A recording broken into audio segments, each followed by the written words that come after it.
The world of drums and percussion is absolutely loaded to the brim with extremely deceptive marketing. Nowhere is it more true than in the idea that metal drums and wood drums sound different, because the fact of the matter is they don't, and we're going to prove it.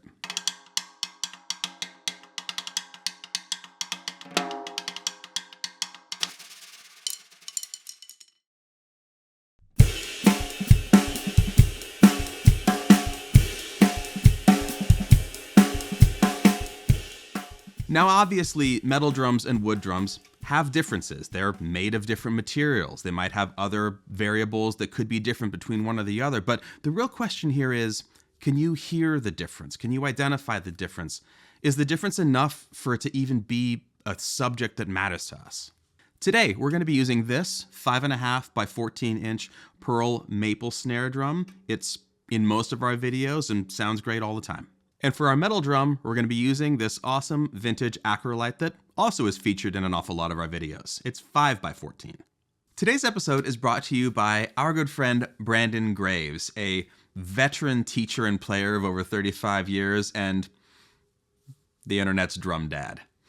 Among other things, he has just written a book, which is one of the most exciting ones we've come across in a really long time and bridges the gap between a lot of different philosophies of music and life in general. His book is called Reflections for the Hands, Head, and Heart, and it is a beautifully handwritten, very legible, handwritten book that includes a tremendous amount of exercises that he's gleaned over the years, some from specific players or performances, coupled with a really holistic approach to looking at life and philosophy and everything about it through the lens of being a drummer.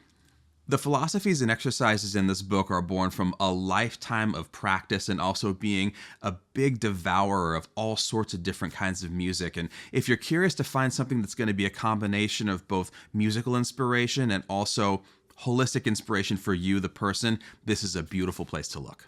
This book is self-published. You can find it via the link below. This is one man's personal effort at creating something as deep and interesting as this. And let's not forget, this is also a viewer of our show. He's part of our community, and he's putting this out there for all of us. We can't recommend it highly enough.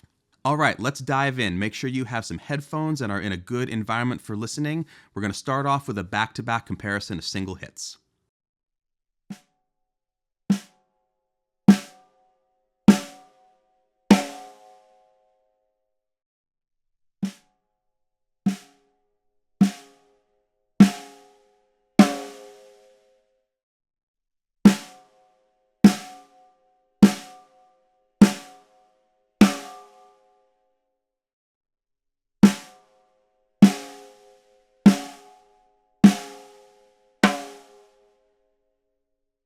Okay, now we've heard them back to back. What did you hear? What kinds of words come to mind when you're trying to parse out the differences? Was one of them darker or brighter? Did one of them have a little bit more sustain or more prevalent overtones? What is the sound of wood or the sound of metal or maybe the sound of aluminum specifically? How tangible are these differences really? Is it the sort of thing that would be noticeable in the context of a song or when there's other people playing around you or if the other drums are ringing at the same time? Or is it possible that the player's technique alone could be enough to bridge that gap and make that much of a difference between two different drums? Is it possible that what you actually heard was the Acrolite both times, but I hit it differently? And what if what you were hearing when you saw the maple drum was actually still the Acrolite at the same tuning with less accuracy when I was going for those hits? In fact, it was. Now, we never do this kind of bait and switch thing on here, and I promise there's a real comparison coming, but it's important to remember that what we see influences what we think we're hearing, and all of our preconceived notions come to bear when it comes to ideas about sound versus just using our ears, trying to be objective and listening to what we're hearing. Okay, enough messing around. Now for the real comparison. We're going to start with the Acrolite and then we're going to move on to the Pearl Masters.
Now, let's hear them in the context of a groove.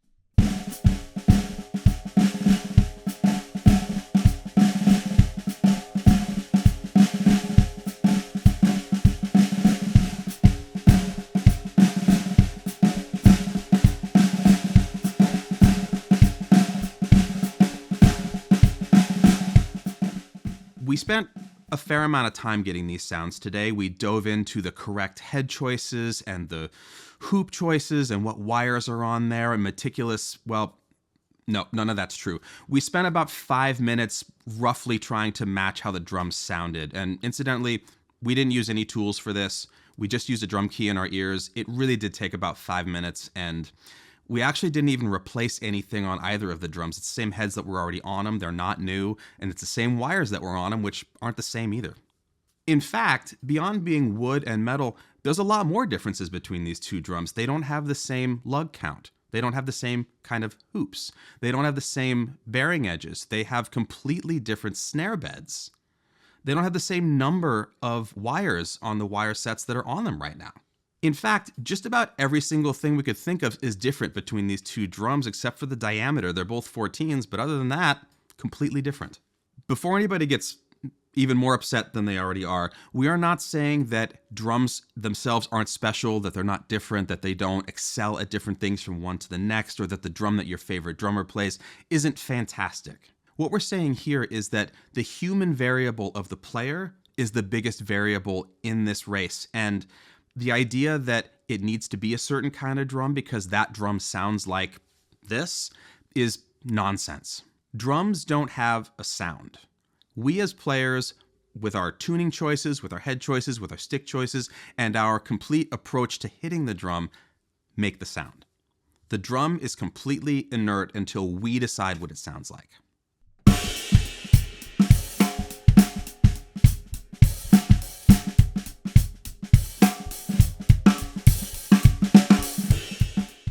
Let's listen to another comparison. That previous one had a lot of rolls. It may sound like it's easier to muddy the waters that way and feel like they sound so similar. Let's go for a straight up pocket groove with no frills.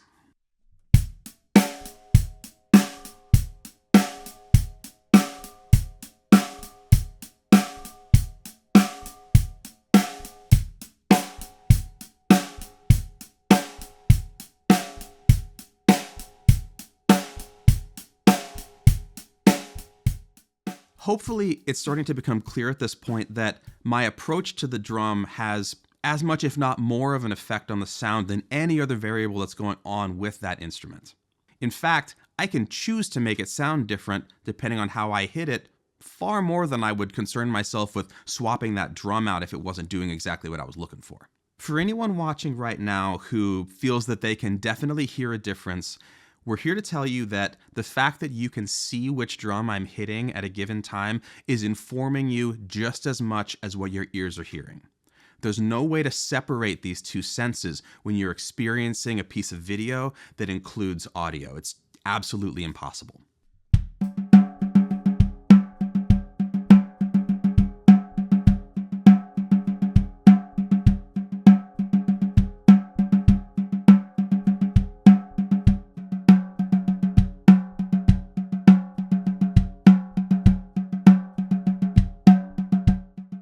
Any opportunity you can take to analyze audio without a visual component is going to give you a much more accurate portrayal of what you're hearing and the way that you're experiencing that sound, particularly if you can't see it. I personally have had experiences where I was teching for big name drummers where they went in the control room and had me play all the snare drums where they couldn't see which one it was, and they listened through the monitors in the recording on the other side of the glass so that they wouldn't be making choices based on what the drum in front of them looked like or what brand it was or what it was made of or how heavy it was, so that they would end up with the sound they were looking for, because when you're making a record, nobody has any idea what your drums look like and they don't care. They just know if it sounded good.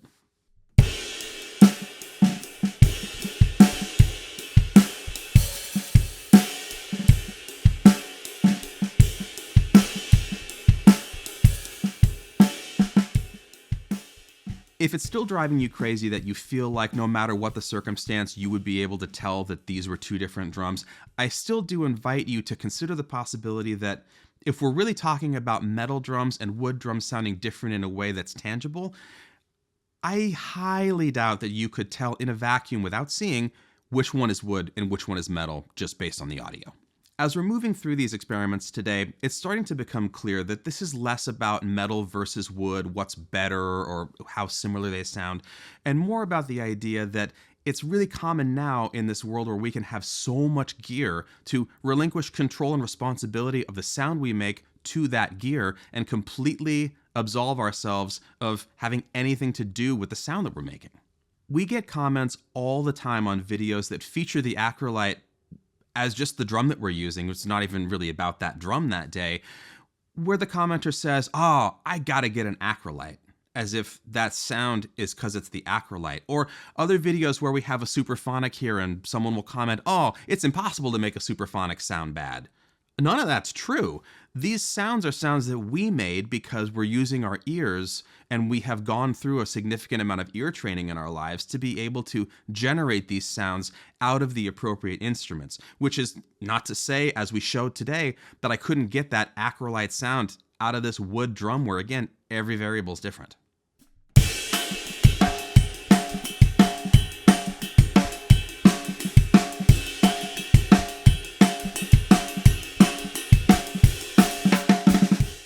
Taking the time and the practice to harness our responsibility for the sound we're making and setting aside the idea that we can purchase that sound is going to allow us to save money, save time, and grow as musicians in a general way. If any of the ear training content that we've been providing recently on the channel is any indication, it seems as though people in general don't want to do that part of the work and instead consider the idea that they should buy a different drum or buy a different drum head or different sticks or maybe even a different microphone to achieve the sound that they're looking for, because they have fully surrendered themselves to the idea that it's not their problem. But we're going to let you in on a little secret.